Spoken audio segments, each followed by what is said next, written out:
Welcome again to Gene and Roger Talk Movies. We're here with our film director friend, Scott Eggleston, director of Bad Bones. It's our 50th episode, and so 50th, we wanted Scott back. And, of course, Scott was like, hey, let's do Videodrome, David Cronenberg's Videodrome, and I'm Why did we pick this movie for the 50th episode? One, I'm super excited about it. Yeah, you're all excited. Because how did we get this far? We're 50 episodes in, and we haven't talked about any David Cronenberg films. And Let's do The Fly instead. What better way to start than with Videodrome. One of his ultimate visions of Videodrome? I've kind of let the cat out of the bag. Gene, what's your initial thoughts on this thing? Oh, my gosh. It's like you guys, I knew you were going to be like, oh, it's so great. It's so deep. He has the insight here when he did this thing. Don't you know that means it's, oh my gosh, it's so boring. It's just like the movie existed in its time.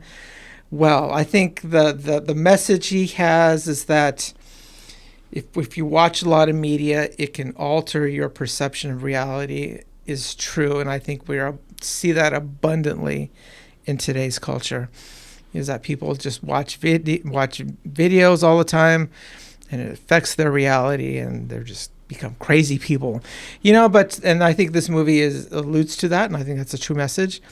But watching the movie, it's just like, it's just, maybe it was cutting edge at the time, but now it's pedestrian, and it just seems really slow. And yeah, it's cool Deborah Harry's in it, but, for a younger person, it's just like, well, who Deborah Harry, who cares, So it's, I don't know. Some things are cool, like the dude's stomach opens up and you put a VCR tape in there, like his a VCR machine. And they were using beta tapes, which was the beta tapes. Yeah, but I don't even know what beta tapes are, hardly.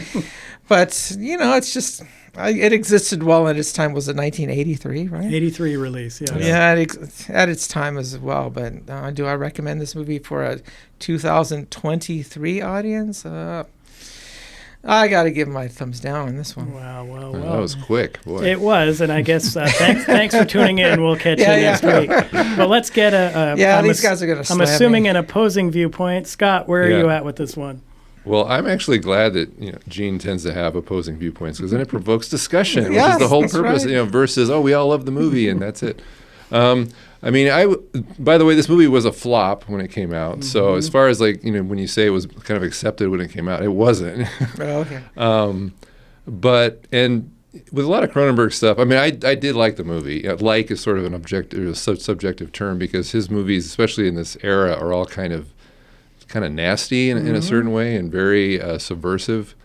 But I did appreciate, one thing I like about, first of all, it's science fiction horror, and a genre I really like because I like science fiction. So when they can do a blending of genres like that, because this movie's sort of hard to classify in some ways, because when I watched it again, it didn't feel like a horror movie as much as a thriller, science fiction thriller, but it's definitely got the horror elements that you were always talking about as far as deformation of the human body. Yeah, definitely the horror elements for sure. Yeah. But one thing, when he puts the gun in his stomach.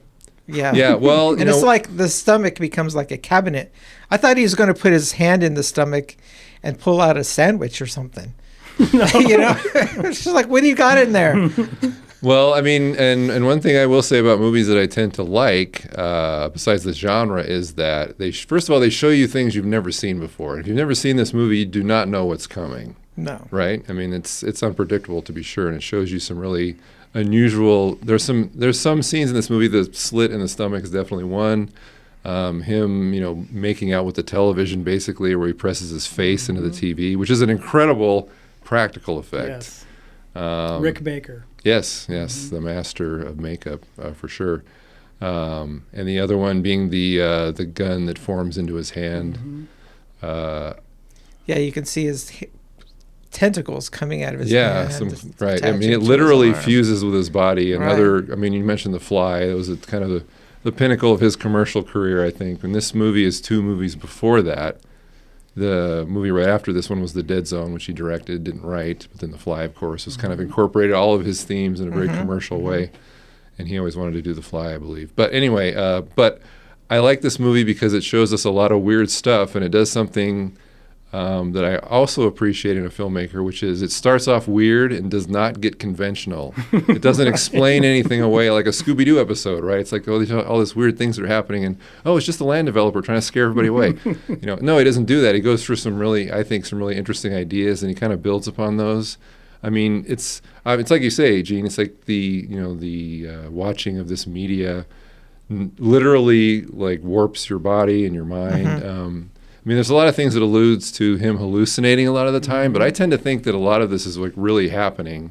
A lot of the mutation of his body, which is another Cronenberg thing, body horror, obviously. But he also like adds layers onto that. It's not just the mutating of his body, but there's also a conspiracy behind it, which is to get rid of people that would watch this show, right? This Videodrome show, by turning them into these sort of robotic slaves to do with whatever they want, which is the kind of the programming, with the videotape and everything, which I thought was really interesting, because it could have just ended with, it just messes up your body and then you go crazy and die or whatever.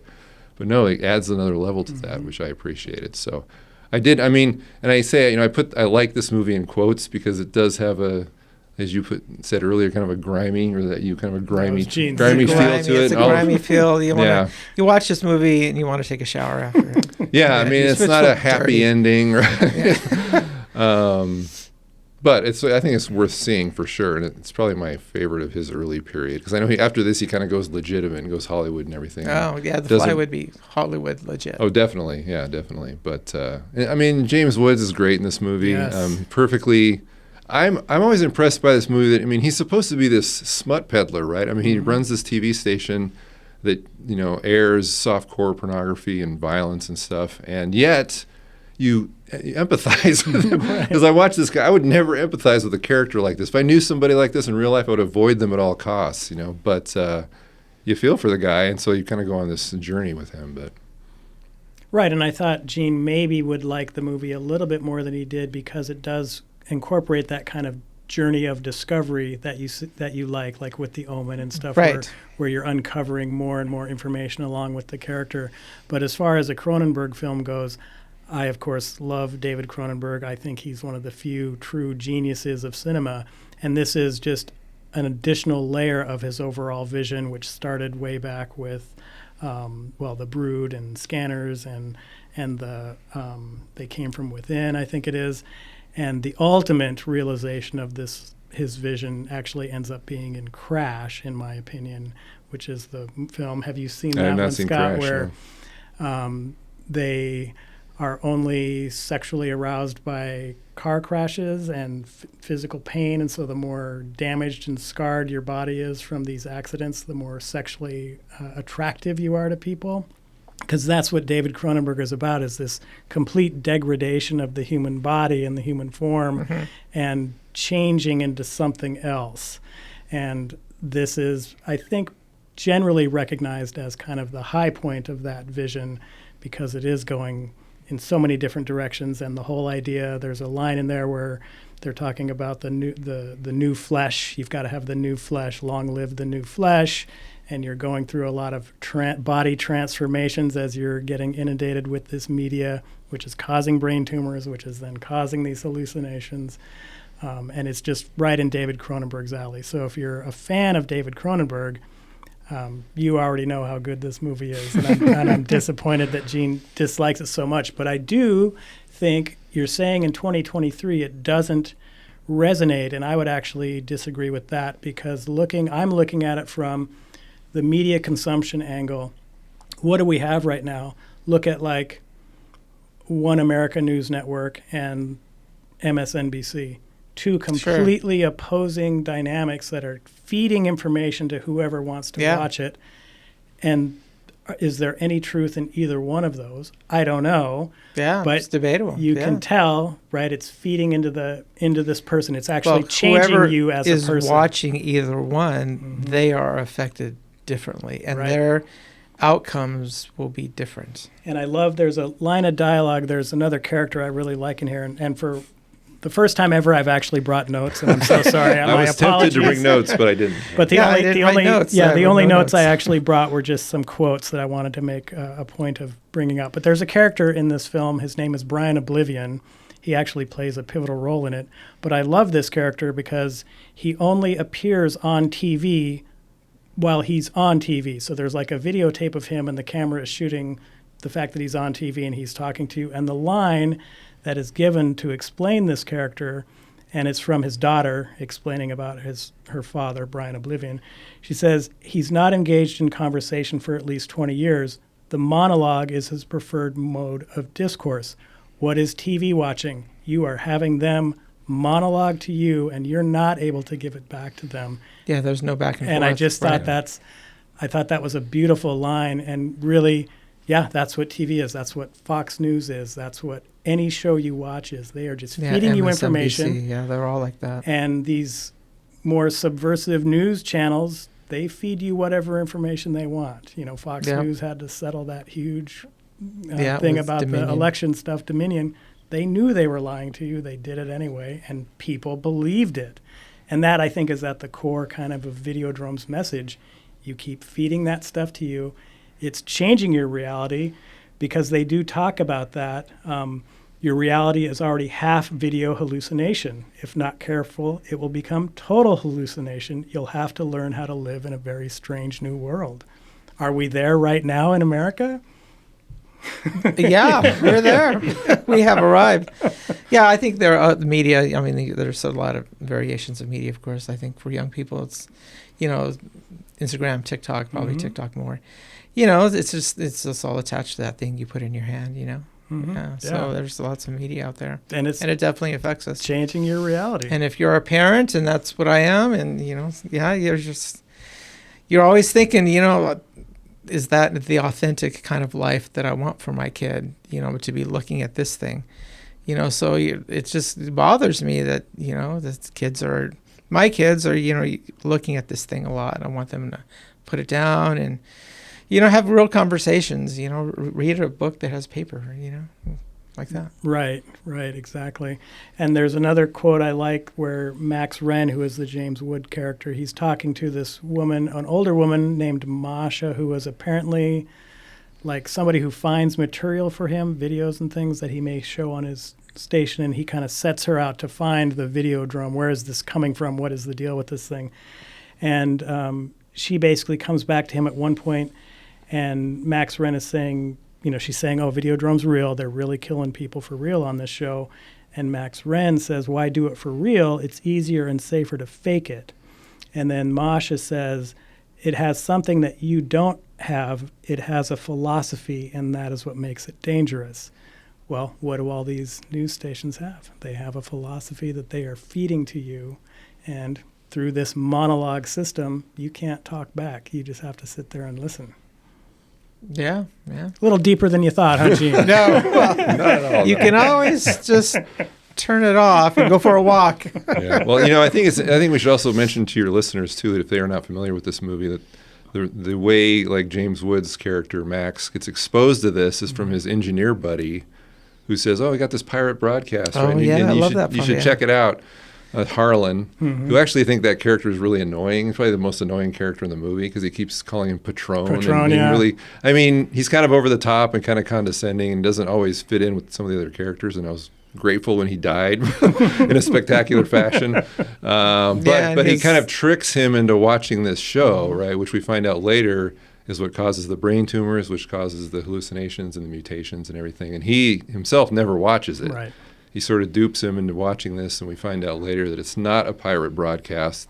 He's watching video that's been recorded, and he's just showing him, and that's what causes all these things to pop up, like the slit in his stomach, right? And all these other things, which again I think is really interesting because we find out later what that slit is for, which is, although like you say, he puts his gun into it. Interestingly, he's, I guess, worried about his own safety because of what Masha told him, and so he pulls his gun out that he's had. It obviously shows he doesn't know how to use it very well. No, he doesn't. When he first pulls it out of the bag, or whatever, the magazine falls out. And when he first got the gun, I was like, and then he kind of fumbles with it and is pointed at himself. It's like, what? Yeah, he's scratching his stomach with it at one point, right? Because he doesn't know.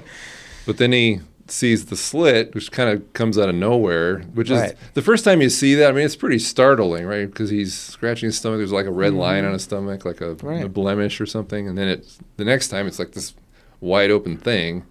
And of course, what does he do? Like anybody would do? He puts the gun inside of himself. Yeah, well, Which, and he leaves it in there. Yeah. Well, he loses it, right? He pulls his hand out, it's gone, and he's like looking for the gun because the slit's disappeared. Where'd it go? Yeah. Yeah, and I mean, he's got a handle on the fact that he is hallucinating. But I also liked the part where, yeah, they're doing the pirated signal, or they think it's pirated, but what is James Woods doing? He's staring intently at it. What is that he's looking at? Just complete torture and violence occurring on this screen. Right. And there's later in the film when the conspiracy gets more developed where a person is like, yeah, why were you continuing to watch it? You know, it's the most despicable thing you've ever seen, yet your eyes are glued on it. Why do we on social media or other things always look at car crash videos and things like that? Right? Why are True crime. Right. Why are we Yeah, allowing true crime, ourselves to take in this information? And so I really liked that part. You didn't have to be looking at this terrible thing that's all it is. And James Woods at one point is saying, no, this is a great show. There's no production value. It's just this one set, you know? And yeah, just missing the whole point of what's really going on there. I kind of like the idea, too, that a lot of this movie kind of feels like it comes from your grandma saying, you know, don't watch TV, it'll rot your brain. Yeah. Hear that expression from your elders, and that's literally what happens in this movie. Yeah. It rots your brain. He gets a brain tumor. Well, and I mean, you know, on some level, hats off to the Canadian government, right? Because they were able to kind of help fund this film a little Canadian bit. tax shelter money, And Cronenberg's earry career that's how he got all of his movies made, was that way. And it's interesting, you know, if you delve into going as a filmmaker, I always like to, you know, read about production stories and what it took and everything. And for all those movies that he made early in his career, they were all on this like really strict, like 2 month shooting schedule. And sometimes the screenplay wasn't done, and they had to. He was rewriting it as they were shooting, which must have been a nightmare. I can't even imagine that. I do have one really good production story from this movie, though, that actually isn't in the director's commentary, but there's a video on YouTube or something behind the scenes about at the very end of the movie when he sees himself shoot himself, and the TV explodes with a bunch of organs and everything. Remember that scene in the derelict ship? Well, those were real like pig guts, right? Of course they are. But apparently, so they had it all set up, and they were going to load them in like a cannon of some air cannon or whatever. But the scene got delayed, and so they said, well, look, we're going to come back in a week and shoot this. But they already had the pig guts in a bag. They'd collected them in a bag. And so they come back a week later, and that bag is sitting there. You know, and they used the same. They used the same. They had to open that bag after a week of sitting. Dear Lord. Yeah, so it reeked, of course. And so it drove everyone off the set pretty much. And they had to come back and except for James Woods, who has to be in that scene. Well, I don't think you don't see him in the same shot, but still, the effects guys. I mean, they said it was pretty disgusting, pretty nauseating. Well, and Rick Baker did the effects. I mean, we just talked about The Exorcist a couple weeks ago. He was in that and did those effects and did American Werewolf in London. Has won numerous Academy Awards. So definitely in good hands with the practical effects in this film. And again, it kind of locks it into this. It's kind of a timeless movie in that respect because it's not some cheap CGI or anything. It all looks real good. Yeah, it's like, it's good that you said American Werewolf in London, because I think that was revolutionary at the time, where you see that the character's face transforming into a wolf, and it's actually, you're watching it in real time, and that was not a CG. Right. You know, that's a different movie, of course. Or it wasn't a bunch of lap dissolves like Lon Chaney would do in the past, where it would just dissolve into different makeups. No, none of that. It's you can just tell it's continuous motion. Yeah, this was pretty cool. Yeah, so that was definitely good to have him there. We haven't talked enough about Deborah Harry yet. Oh yeah, she's in this. It was an absolute joy to see her. Yeah, it was film. Pretty cool. She was great. I mean, for a non-actor, that was like her first movie. I mean, well, and she plays a character, Nikki Brand, who is this radio self-help kind of person or whatever, and she gets intertwined with James Woods' character. But she has certain dangerous parts about her where she kind of gets real excited about the opportunity to maybe be on the Videodrome show. Yeah, she said I was made for that show, I think. Yeah. Well, even James Woods says no one on earth is made for that show, which is an interesting line of dialogue. Right. Yeah, and she's a little disturbed remember the scene where she's like smoking. And by the way, a lot of people are smoking in this movie. Well, it's still It's 83. Still smoking time, yeah. Well, it seems a little excessive even, but anyway. But she's smoking a cigarette, and then she gets it, and she puts the cigarette out on her chest, you know? And that's just kind of revealing kind of where her mind is at and kind of where she's going to end up. She had said earlier that she was a victim of overstimulation in society kind of thing, and which was just setting up her character perfectly. And then when James Woods is having that discussion with her about, no, this Videodrome's not made for anybody, that's when she's like, no, it's made for me. Look what I can do. And she burns herself. Yeah. Well, I like that scene, too, where you first meet her in that TV interview.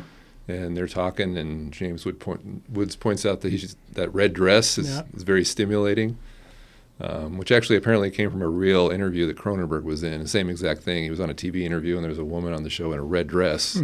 And we see that image a lot, right? A woman in a red dress, The Matrix, and Jessica Rabbit, and all kinds of. It's a very familiar kind of trope. But I like that they actually they actually say something about it, right? Like he actually says that dress is stimulating me right now. Would you like to go on a date? You know, and that's when they kind of meet. But it's and she admits it too to being overstimulated. That's when she was saying, she's overstimulated. And then I also loved probably the only one part of comedy in this is when the TV interviewer then asks Deborah Harry, well, do you think Max Wren, James Woods' character, do you think he's a menace to society? And she's like, well, I don't know about that, but he's certainly being a menace to me right now.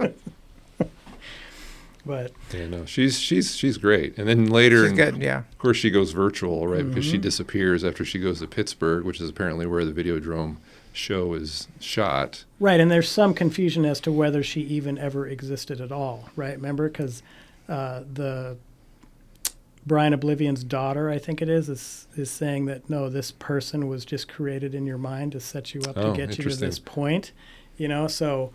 Because did she appear only after he watched that's the show, whole thing. right? And so when I watched it again last night, I was like, I got to pay attention to this. And well, the interview happens before he watches the signal. I only watched this movie once. You guys watch this multiple times.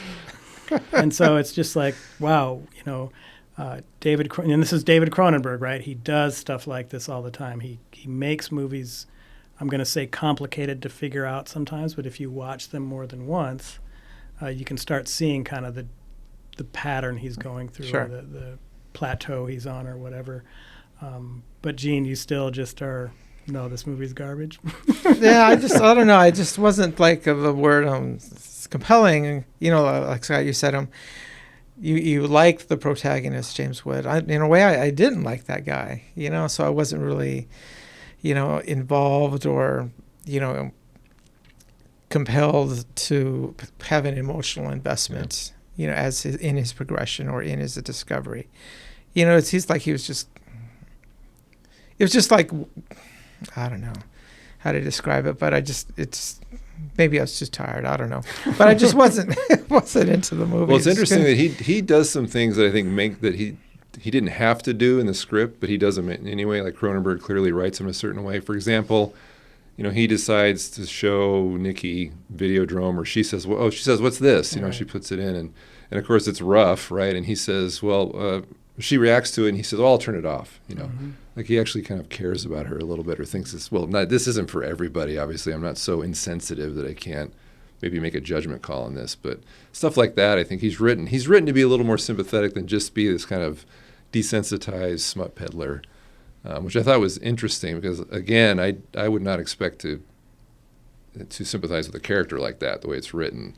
But they give him enough nuances and enough humor also, I think. Or maybe it's just a James Woods performance. His performance is There's excellent. some dialogue in there that's funny, you know, that I think is in the screenplay. But I think they set his character up, though, because the office he works in, his little TV station, there's 2 other partners, and there's a lot of other people there, and they all seem to respect him and treat him well. And so he's not, it's not like some secretary who's like exceptionally devoted to him. Let's talk about her for a second, because that's an interesting character. In fact, one thing I noticed was seeing this, you know, second or third time was the women. There's 4 women in this movie that all play a role, and they're all different.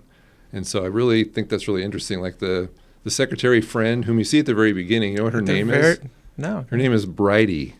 Which, by the way, Cronenberg always has weird names in his movies. That's a Cronenberg thing. Bridie is her name, which would implicate like she's like maybe a potential wife, perhaps, and she's like, the good friend of his. There's never anything shown about her that's remotely dark or weird. She's like the dedicated friend. Then you have the Nikki Brand character, who's kind of the mysterious lover. You have the Masha character, who's the matriarch. Mm-hmm. Right. And then you have Bianca Oblivion, who's the daughter, sort of this intellectual person. So I thought it's really interesting that like these 4 different women, how they're all completely different, and they all play an integral part in this movie, which I thought was interesting. Yeah, and I think that's standard David Cronenberg. He does that. He writes interesting characters and has them all kind of coalescing with one another on a certain level. I did also like the Bianca Oblivion character because you end up with 2 opposing forces. You have the pro Videodrome group. The Barry Convex. Yeah, the Barry Convex another guy. Weird name. And then you have this other with the Oblivion where they run this, what is it, the cathode ray chapel or whatever mission. Yeah. And so they're like feeding homeless people and all this, but they also have all the homeless people sitting in front of TVs to bathe in the glow of the cathode ray with the idea that somehow incorporates you back into normal society. And so it's really this interesting dynamic because they're both playing off of Max. Videodrome sends, they put the videotape in him to program him to kill Bianca Oblivion. She reverses that with a different tape. No, now you have to go kill the Videodrome people. Mm-hmm. And so that dynamic I thought was real interesting, but both of which are revolving around you have to be looking at TV in order to participate in our plot, right? One may be better. We want to reintegrate you into society through television, or we want to turn you into killing machines through Videodrome. So I just thought that was interesting. That is. It reminds me that, in a way, that the major protagonist, he seems, at the beginning he is like in charge and he seems to be making decisions, but his decision-making ability and his independence seems to radically decrease as the movie goes along. Yeah, towards at the end, he's just like he's a puppet. Mm-hmm. He does just what people program him to do, So, I just thought that was interesting to watch his degradation. In a way, it's like the classic character fall is that their fall is kind of a result of an action that they themselves have done. Like he has put himself kind of in this seedy environment, and eventually, it leads to his destruction. It becomes like, I think, too much for him. People become stronger than him, and then he just loses himself. Well, does it lead to his destruction, Scott, or does he participate now in the new flesh, right? Yeah, well, I will comment a little bit on that. He does lose his free will to some. It plays like an addiction story too, right? He becomes addicted to this. Yes. If you notice, after the first time he watches it, and he gets a tape copy of it, it's always on in his apartment. So he's exposing himself constantly with Nikki, and then it's just on all the time until the story shifts. But as far as his transformation at the end, it is left pretty open-ended. He does see. By the way, I think it's interesting that a TV always appears when he's hallucinating. Like at the end, he goes into that ship. There's no TV in there, right? But he sees one because that's how Nikki communicates with him is through this. As Brian Oblivion said, the Videodrome or the TV is the retina of the mind's eye, or something like that. So, to me, it was always. I knew when he was hallucinating, he would see television that would communicate with him, and Nikki comes on at the end and says, "You've got to go to the next level," and she shows him how to do it. Right? She shows him a playback, basically, of the future, what he's going to do, which is shoot himself with the flesh gun hand. Yeah, welcome to David and the gun Cronenberg, has become part of his hand. Yeah, it turns into this fleshy blob. Right. I imagine that was to save money too. I think it was like a glove type thing versus the very intricate, when you see it at first, but. It's unclear about what happens. I know there was an original Cronenberg ending that he wrote where the Bianca and Nikki and Max were all supposed to appear on Videodrome together in some kind of bizarre ritual or something with newly developed organs that they had, but he changed it and got rid of that and just had the ending where he ends everything, and you don't know what happens. Don't know what the new flesh actually means. Yeah. But it's interesting you brought up the thing about the new organs and stuff, because of course Cronenberg's most recent film, which just came out this year, Crimes of the Future, which is the same title as a movie he did real early in his career, but has Right. nothing to do with that. But it is about these new organs, yeah. coming into play. Have you seen that one? I have not, No, no. it's on streaming somewhere. You might want to check it out.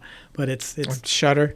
it's probably on Yeah. Shudder. Who knows? But it's about that, where the Viggo Mortensen character, he's growing these Oh, really? new organs, and so they're all excited to see what these organs can do. It's And- growing and new it organs. Reminded me of the video. Yeah. Well, and Existenz, did you ever see that? Yes, Another one that's love very that one. similar. Did you ever see that movie? No. Very similar to this. There's a Jennifer great- Jason Leigh's in that one. Yeah. She's great. There's a great scene in that where Jude Law makes this gun out of like this meal that he's eaten, and there's some bones, and he pulls teeth out of it like a bridge out of his mouth and uses that as ammunition, and Yeah. very similar to the handgun in this movie. But Interesting. Yeah, and this Jennifer Jason Leigh has Fast Times at Ridgemont High. correct. Yeah. Oh, Yeah. interesting. No, I mean, Okay. welcome to David Cronenberg, right? This is like Scott and I are just, talking casually about this kind of stuff because, yeah, we're aware of Cronenberg and what happens. But, yeah, it's good stuff as far as I'm concerned. Gene, anything more we need to talk about with Videodrome? No, I think we've covered it. And I think if you're watching it and you want to need help getting to sleep, this movie will help you. Oh, wow. I don't know. I'm sorry. I just wasn't into it. It just seemed slow, and the effects were cool, but it's just like I go back to the modern audience. I mean, modern horror with a lot of special effects, and it's a lot of action. Things are happening quickly. Maybe I'm referring to I'm a part of the TikTok generation. Maybe I'm too influenced by that. Those movies where there's develop slowly are not happening for me. Maybe. all right. So yeah. Scott, before I get your final verdict on Videodrome, what are you up to lately? What new Yeah. awesome movies Yeah. can we look at from you? Well, hard to say because I did since we talked last, I did make a short film specifically for the Anchorage International Film Festival. It's basically farce. It's a comedy. Has nothing to do with horror movies. Well, But Okay. Gene and I will be showing up for the opening night showing of that. When are they going to have it on? well, I don't know if it's been accepted yet. They're supposed to Oh. let us know today, actually, and they haven't said anything. But the festival takes place in December, so Okay, hopefully. well, we know they're going to be wise and make sure Yeah, your they'll- film gets they'll- included. they'll pick it. Right? Yeah. I mean, hopefully. But thank you. Okay. That's very kind. any bigger projects than a short film? You got anything on the? I'm always working on something. I know I had several, and when I was on here before, I mentioned several stops and starts that I've had writing, and I haven't been able to get anything else off the ground, feature length wise, since Bad Bones. But I'm working on it. So Okay. All right. Well, we Excellent. might need to do a pick, click, give, right? Can we do Okay. that? What is that? So, like for the PFD, where you can put your thing up there and people can give you money. But anyway, crowdfunding. Yeah, crowdfunding exactly. What's your final verdict on Videodrome? Well, I do agree with Gene. This is a kind of a grimy movie, and it's unpleasant to watch at certain points, which is, again, a trademark of Cronenberg, right? He means to make you uncomfortable. But I do find his movies compelling, and this is probably one of the most compelling movies, maybe because of all the things we talked about thematically, where it continues today because we all have many, many screens in our lives now, not just one Yes. TV in the living room. And I like the idea of this movie being multi-layered, how it's not just this nefarious thing that's affecting the human body, but it's a conspiracy. Right. And it's Right. targeting people who will watch this sort of degrading content with the purpose of eliminating them or turning them into robot slaves. In fact, there's one line toward the end of the movie where Harlan, the engineer, is about to stick another tape in him. He says, "Yeah, we're going to keep using you till you're all gone, Yep. till you're all used up." I appreciate dialogue like that because it's very telling, about what this movie is trying to say, and I think it says it very effectively. Even though it's not a perfect movie like any movie, and it's got some things that I take issues with, like the Harlan character himself kind of annoys me, or the fact that I wish it was a little more clear about whether he's hallucinating or not at certain times, because I'm kind of convinced that the things that are happening to his body are real. Because at the end when he kills Barry Convex, right, he with the flesh gun thing, and he shoots tumors at him, right? I'm not sure, that's not always made clear, but that's what Cronenberg, his intent was to show that he fills the guy full of tumors which grow out of control immediately and kill him in a very graphically gory effect shot. Yeah, which- there was a lot of time spent on that, wasn't there? yeah, he lingers, and Cronenberg likes to Yeah. linger on these Yeah, disgusting that guy, his makeup body effects. is exploding in these Yeah. things. Yeah. Yeah, there's supposed to be cancerous tumors, is what he was shooting him with. But again, I mean, some of this stuff had never been seen before, and so that's what makes an impact on me, is that he is flexing his muscles clearly, with his themes and his screenplay and his imagery and his story and his characters, and all kind of comes together. It's like I said, not always a pleasant movie to watch, but an effective one. So Yeah, and I once again am agreeing with Scott on this one. Sorry, Gene, but That's okay. I just think, me personally, I think David Cronenberg has a unique and singular vision that plays throughout all of his movies except for 2 that he did, about this degradation of the human form and the replacement of the human form. And you'll see that theme running all throughout his movies. I think he's a very fearless director, kind of like what Scott said, where this is the movie I want to shoot, and this is the movie you're going to get, Mr. Producer, and that's the end of that story. Like Crash, that sucker was NC-17 because he's like not cutting anything, and the scenes were filmed in such a way that, the cuts you needed to make, you're going to lose the whole storyline because he filmed most of the important dialogue during graphic sex sequences, right? So you can't cut those, because if you did, and that's Sneaky. that's Cronenberg's way. Here's the movie I need to tell, and here's what it is. And so Scott's right. It's a unique film that you haven't seen something like this before, unless you're all about David Cronenberg. And so definitely give it a try. Okay. this is also 1983, which predates the internet by 10 years, Yeah. Right. at least. Yeah. So, Gene, what are we doing next week? Well, I don't know. Do we do another Cronenberg? Ooh, Maybe we whoa. jump to The Fly. We could do The Fly. Yeah, maybe that's a good one. Definitely a remake of the 1950s version, but Yeah. taking it in definitely new directions. So that might be interesting. We could take a look at Existenz, too, if you wanted. But anyway, Scott, it's always great to have you on. Well, I'm thank glad you for having you me. were, Enjoy it. yes, Enjoy it. thanks glad for you were coming. on for the Yes. 50th episode. And I think we're kind of on like every 15 episodes or so. We seem to have Scott back on. So Yeah, maybe we can increase it if maybe it's okay. so. Well, I Yeah, I'd think, love that. if we're Yeah. going to do another Cronenberg, we got to have him back. Yeah, okay. But so we'll catch you next week. We'll be doing something. Maybe it's Something. Cronenberg, maybe because we were talking about the others, and obviously if we can fit the car in again, we'll have to do that. Yeah, we gotta. Yeah, I've been that was waiting a for that one. travesty. I know. Oh my gosh, Scott! It was the best episode ever. And I didn't hit record. He didn't hit the record button. Long live the new Flash, right? But hey, we'll do something next week. We'll catch you the next time. Bye bye. Right.